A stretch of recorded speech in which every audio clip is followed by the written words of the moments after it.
حضرت لقمان کے اپنے بیٹے کو سورہ لقمان میں 10 نصیحتیں۔ بسم اللہ الرحمن الرحیم۔ 1۔ اے میرے بیٹے، اللہ کے ساتھ کسی کو شریک نہ کرنا، بے شک شرک بہت بڑا ظلم ہے۔ 2۔ اور ہم نے انسان پر فرض کیا ہے کہ وہ اپنے والدین کے ساتھ اچھا سلوک کرے۔ 3۔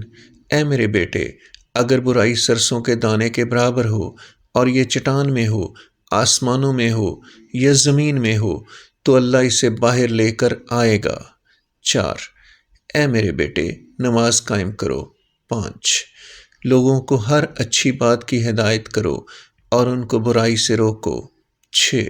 اور جو افتاد بھی تم پر پڑے اس پر صبر کرو۔ 7۔